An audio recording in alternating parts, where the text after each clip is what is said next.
Hello, and welcome to my Rogue One, a Star Wars story review. I actually like this movie so much that I saw it twice. Pretty nerdy, I know. Sorry, son, you're not going to college because I'm gonna see Rogue One every day for the next year. I did really like it. It had some really great points and some really great scenes. It also had some bad shit in it. I mean, let's just say. So I'm gonna start with the good parts. Basically the movie, I didn't really get a good sense of what it was about in the trailer. Basically, without giving any spoilers, the movie's about the Death Star. It's about who built it, how did the Rebel Alliance get the plans for it, and why was there such a huge flaw in the architecture of it. Like, why was it so easy to take down? Why did Luke take it down so easy?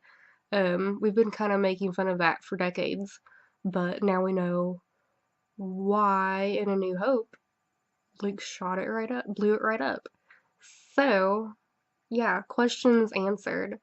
Um, some more good stuff about it. It really ties in the first three episodes, which I personally really hate those movies incredibly, super much hate them. I hate those movies, but this movie kind of bridges a gap between episodes 1 through 3 and the original trilogy 4 through 6.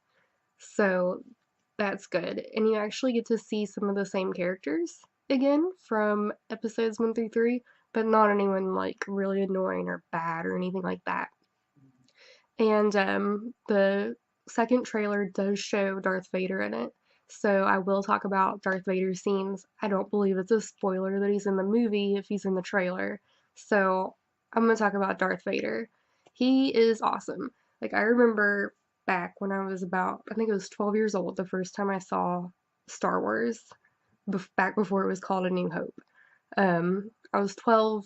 My local movie theater was actually showing it, so I did get to see it on the big screen my first time. And I can remember seeing Darth Vader and him just scaring the little crap out of me. I mean, he was so scary. His like breathing, that like, and like you hear that before you see him, and then you have the red lightsaber, and he's just a total badass bad dude.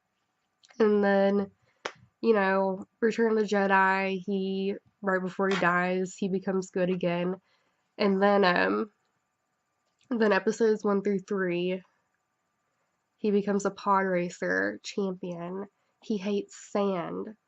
Um and then that's just kind of how I remember him from now on. It's just like a little boy who races these pod things. Good for you. But like you get like this brand new Darth Vader reveal in this movie. Like, he's an adult. This is like happening right before A New Hope. Um, right before we meet Luke Skywalker. So Darth Vader's a badass again, and he's scary in this movie, like really scary. And you get that scene again where you hear him first. You hear the and then you see like this giant shadow enveloping everyone, and then you see him. So it's really awesome. He's not Hayden Christensen anymore. He is like scary Darth Vader.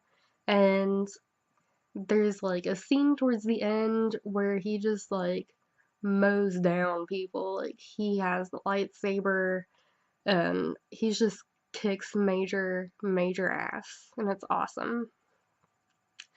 Um, and then one thing about this movie, the second time I saw it, the movie theater was full of children. Like, it's a PG-13 rated movie, and it's basically like it's all war. I mean, it's like the actual like it puts the wars in Star Wars. This is like a war movie.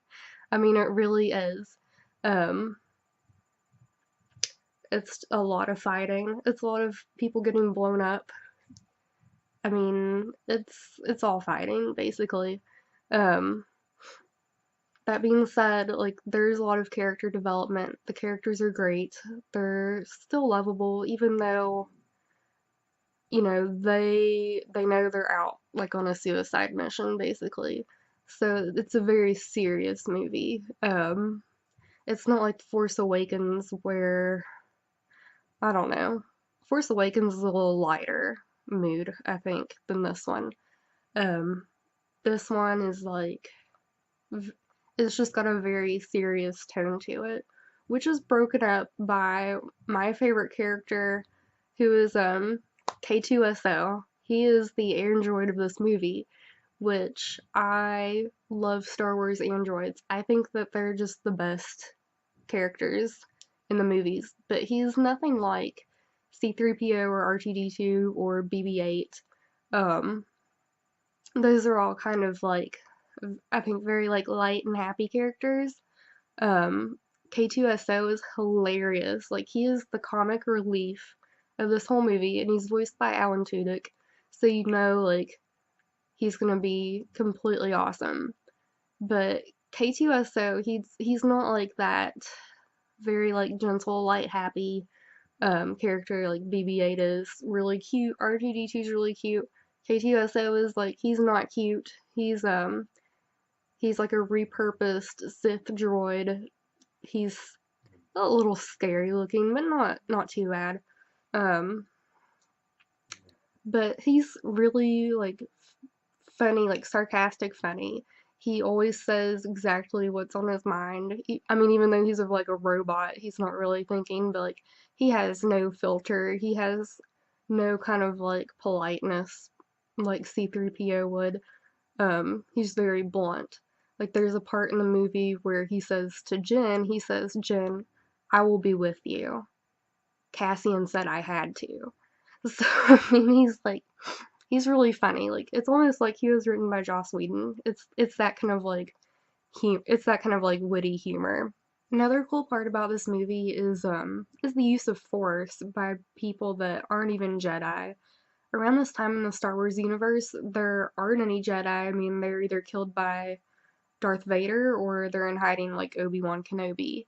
So we don't see any Jedi at all in this movie.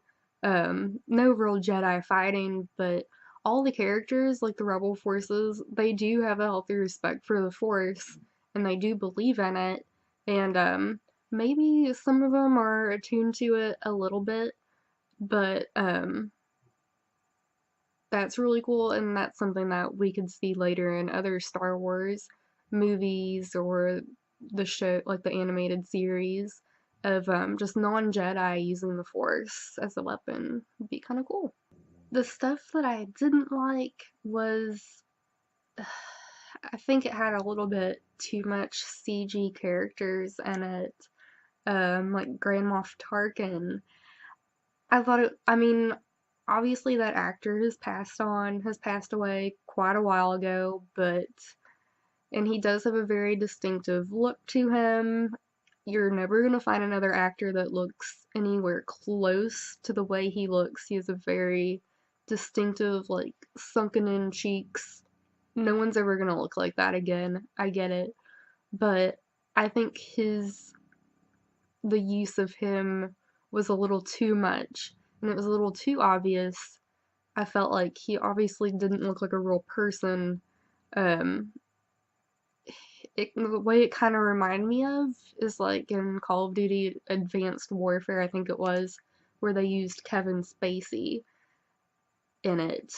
And he did look like exactly like himself in that game. That's kind of what Tarkin looked like to me in the movie, like just not a person. And he had a lot of scenes, like probably a lot more scenes than he had in A New Hope. So I really think that they could have cut that down quite a bit, and it would still have a really cool effect.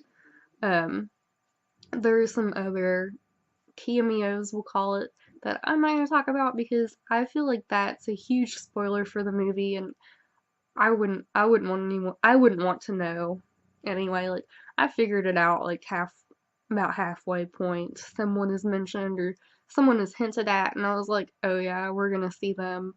And they do come back. Somebody does come back as a CG character, but it is done like it's fast, and it's like the scene is too fast to even like really critique it or be like, ew, that looked horrible. Um, it's just kind of like it's a flash and it's tasteful. It's tastefully done. So yeah, CG is a little bit of an issue in this movie for me. And that kind of I'm not gonna like score the movie as far as like, is it 4 stars out of 5? Is it whatever? Um, but I think Tarkin, if I were to give this movie a score, would take off like half a star because I thought that those scenes were a little distracting from the movie. All in all, it was a really good movie and definitely worth being in Star Wars canon. Um, I definitely would recommend it to anyone. I do see a lot of movies twice, so that it's pretty common for me to do that. But definitely at least give it a try. Give it one try. I know a lot of people were really scared about The Force Awakens when it came out. They were thinking like, it could be really bad, and it got really, I think, a really good reception, and so far it looks like people are really liking this one, although maybe not as much as The Force Awakens, but I liked it just as much, and I'll definitely be getting it on Blu-ray. So I will see you later. That's it for my review. See you with another video soon.